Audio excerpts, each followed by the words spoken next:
রেস্টুরেন্টের স্বাদ যদি বাসায় পাওয়া যায় তাহলে আর রেস্টুরেন্টে যাওয়ার দরকার নেই। বাসায় বানিয়ে ফেলুন খুব সহজেই আস্ত গ্রিল চিকেন, তাও যদি হয় ফয়েল পেপারে মুড়িয়ে, তাহলে তার কোনো কথাই নেই। আমরা তো অনেকভাবে ট্রাই করেছি, আমার মনে হয় ফয়েল পেপার দিয়ে এখনও অনেকেই ট্রাই করেনি। একবার হলেও ট্রাই করবেন, এটা খুব ইজি, খুব সহজেই করে ফেলতে পারবেন যে কেউ। চলুন তাহলে কথা না বাড়িয়ে রেসিপিতে চলে যাই। এখানে আমি একটা আস্ত চিকেন নিয়ে নিয়েছি 1.5 কেজির মতো। আপনারা দেখতেই পাচ্ছেন চিকেনটা খুব ভালোভাবে চিড়ে নিয়েছি।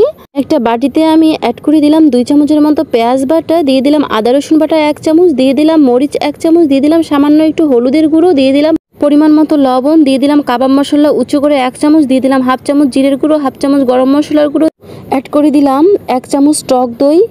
এ পর্যায়ে অ্যাড করে দিব 2 চামচ তেল, অ্যাড করে দিব 2 চামচের মতো টমেটো সস, অ্যাড করে দিব তেঁতুল বড়ইর মিক্সড আচার 1 চামচের মতো, দিয়ে দিব লেবুর রস। আপনারা চাইলে যে কোনো আচার দিতে পারেন, এতে কোনো সমস্যা নেই। সবগুলো উপকরণ খুব ভালোভাবে আমি মিক্সড করে নিয়েছি, আপনারা দেখতে পাচ্ছেন। এ পর্যায়ে আমি চিকেনটা দিয়ে দেব, দেন এটা আমি মশলার সঙ্গে খুব ভালোভাবে মেখে নিব। আপনারা দেখতেই পাচ্ছেন এই কাজটা কিন্তু একটু সময় নিয়ে করতে হবে, যাতে চিকেনের ভিতরে সবগুলো মশলা খুব ভালোভাবে ঢুকে যায়। আপনারা চাইলে চিকেনটা 2-3 ঘন্টার জন্য রেস্টে রাখতে পারেন, আবার কেউ চাইলে সঙ্গে সঙ্গে বানিয়ে ফেলতে পারেন। আজকে আমি সঙ্গে সঙ্গে বানিয়ে ফেলবো। আপনারা দেখতেই পাচ্ছেন ফয়েল পেপার নিয়ে নিয়েছি, তার মধ্যে আমি চিকেনটা দিয়ে দিলাম। চিকেনের যে এক্সট্রা মশলা ছিল সেটা আমি চিকেনের উপরে দিয়ে দিলাম খুব ভালোভাবে, আপনারা দেখতে পাচ্ছেন। আর ফয়েল পেপারটা আমি খুব ভালোভাবে মুড়িয়ে নিচ্ছি। এটা আসলে বলে দেওয়ার মতো কিছুই নেই, এটা দেখে বুঝে নিতে হবে। দেখতে পাচ্ছেন আমি 2 সাইডটা খুব ভালোভাবে মুড়িয়ে দিচ্ছি। দেখতে পাচ্ছেন অলরেডি আমার মুড়িয়ে দেওয়া শেষ।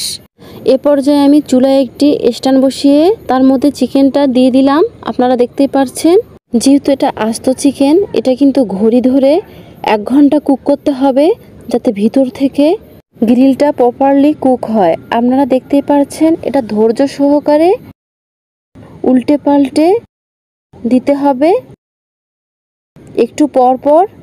আশা করছি আপনাদের পুরোপুরি আমি দেখাতে পেরেছি আপনারা কিভাবে উল্টে পাল্টে দিবেন।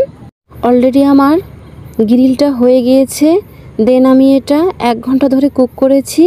এখন আমি এটা নামিয়ে হালকা ঠান্ডা হয়ে যাওয়ার পর দেন আমি এটা আপনাদেরকে খুলে দেখাচ্ছি।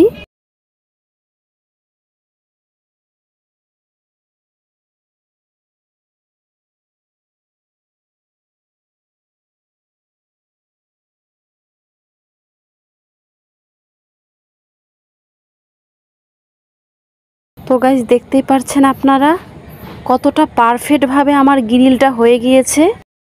আপনাদেরকে আমি খুব ভালোভাবে 2 সাইডেই দেখাচ্ছি কতটা পারফেক্ট হয়েছে।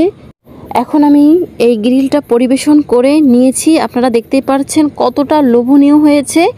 তো গাইস অনেকভাবে তো এই গ্রিল চিকেন ট্রাই করেছেন, একবার আমার রেসিপিতে ফয়েল পেপার দিয়ে এই আস্ত চিকেনের রেসিপিটা করে দেখবেন, ইনশাল্লাহ নিরাশ হবেন না। আমার রেসিপি ভালো লাগলে লাইক কমেন্ট শেয়ার করে পাশে থাকবেন।